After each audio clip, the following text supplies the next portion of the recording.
വിശുദ്ധ പൗലോസ് കൊളോസ്സോസുകാർക്ക് എഴുതിയ ലേഖനം അധ്യായം 2.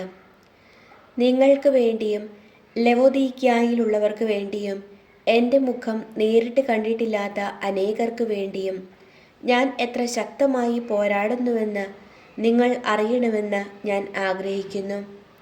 സ്നേഹത്താൽ പരസ്പര ബന്ധമായ നിങ്ങളുടെ ഹൃദയങ്ങൾക്ക് ആശ്വാസവും സുനിശ്ചിതമായ ബോധ്യത്തിൻ്റെ പൂർണ്ണ സമ്പത്തും ദൈവത്തിൻ്റെ രഹസ്യമായ ക്രിസ്തുവിനെക്കുറിച്ചുള്ള സമ്പൂർണമായ അറിവും ലഭിക്കുന്നതിന് വേണ്ടിയാണ് ഞാനിത് ചെയ്യുന്നത്.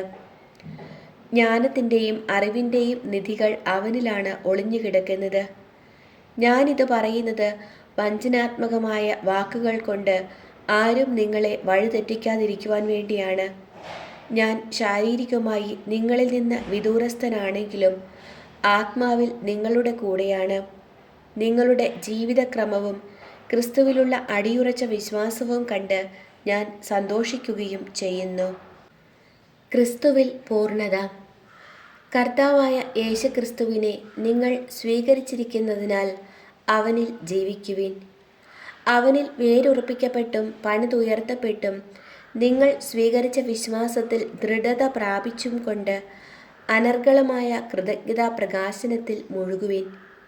ക്രിസ്തുവിന് യോജിക്കാത്തതും പ്രപഞ്ചത്തിൻ്റെ മൂലഭൂതങ്ങൾക്കും മാനുഷിക പാരമ്പര്യത്തിനും മാത്രം ചേർന്നതുമായ വ്യർത്ഥ പ്രലോഭനത്തിനും തത്വചിന്തയ്ക്കും ആരും നിങ്ങളെ ഇരയാക്കാതിരിക്കാൻ ശ്രദ്ധിക്കണം. ദൈവത്വത്തിൻ്റെ പൂർണ്ണത മുഴുവൻ അവനിൽ മൂർത്തീഭവിച്ചിരിക്കുന്നു. എല്ലാ ആധിപത്യങ്ങളുടെയും അധികാരങ്ങളുടെയും ശിരസായ അവനിലാണ് നിങ്ങളും പൂർണ്ണത പ്രാപിച്ചിരിക്കുന്നത്. അവനിൽ നിങ്ങളും പരിച്ഛേദനം സ്വീകരിച്ചിരിക്കുന്നു.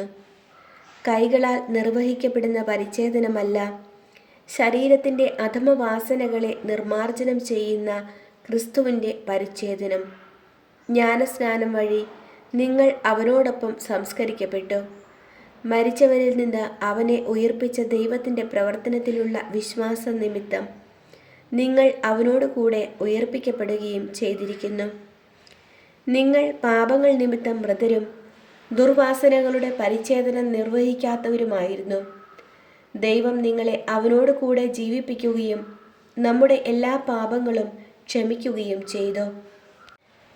നമുക്ക് ദോഷകരമായി നിന്ന ലിഖിത നിയമങ്ങളെ അവൻ മായിച്ചു കളയുകയും അവയെ കുരിശിൽ തറച്ച് നിഷ്കാസനം ചെയ്യുകയും ചെയ്തു. ആധിപത്യങ്ങളെയും അധികാരങ്ങളെയും അവൻ നിരായുധമാക്കി. അവൻ കുരിശിൽ അവയുടെ മേൽ വിജയം ആഘോഷിച്ചുകൊണ്ട് അവയെ പരസ്യമായി അവഹേളന പാത്രങ്ങളാക്കി.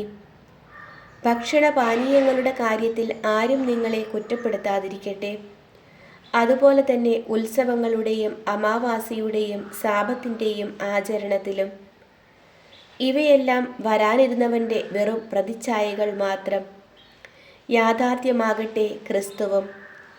മായാദർശനങ്ങൾ വിശകലനം ചെയ്തുകൊണ്ട് കപടവിനയത്തിലും ദൈവദൂതന്മാരുടെ ആരാധനയിലും ആഭിമുഖ്യം കാണിക്കുന്ന ആളുകൾ നിങ്ങളെ വഞ്ചിക്കാതിരിക്കട്ടെ. അവർ ഭോഗലാലസമായ മനസ്സോടു കൂടെ വ്യർത്ഥമായി അഹങ്കരിക്കുന്നവരത്രേ. അവർ ശിരസിനോട് ഗാഢബന്ധം പുലർത്തുന്നില്ല.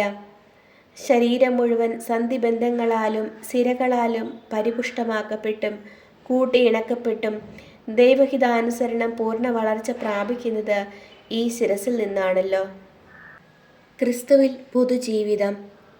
ക്രിസ്തുവിനോടൊപ്പം പ്രപഞ്ചത്തിൻ്റെ മൂലഭൂതങ്ങൾക്ക് നിങ്ങൾ മരിച്ചു കഴിഞ്ഞിരിക്കുന്നതിനാൽ ഇനിയും ലോകത്തിൻ്റെതെന്ന മട്ടിൽ ജീവിക്കുന്നതെന്തിന്? സ്പർശിക്കരുത്, രുചിക്കരുത്, കൈകാര്യം ചെയ്യരുത് എന്നീ നിബന്ധനകൾക്ക് നിങ്ങൾ വിധേയരാകുന്നതെന്തിന്? ഉപയോഗിക്കുമ്പോൾ നശിച്ചു പോകുന്നവയെ പറ്റിയുള്ളതാണ് ഈ നിബന്ധനകൾ. ഇവ വെറും മാനുഷികമായ ഉപദേശങ്ങളും സിദ്ധാന്തങ്ങളും അനുസരിച്ചുള്ളവയാണ്. തീവ്രമായ ഭക്തിയും ആത്മനിന്ദയും ആത്മപീഡനവും പ്രോത്സാഹിപ്പിക്കുന്നതിനാൽ വിജ്ഞാനത്തിൻ്റെ പ്രതീതി ഇവയിൽ അനുഭവപ്പെടും. എന്നാൽ ജഡാഭിലാഷങ്ങളെ നിയന്ത്രിക്കുന്ന കാര്യത്തിൽ ഇവയ്ക്ക് യാതൊരു മൂല്യവുമില്ല.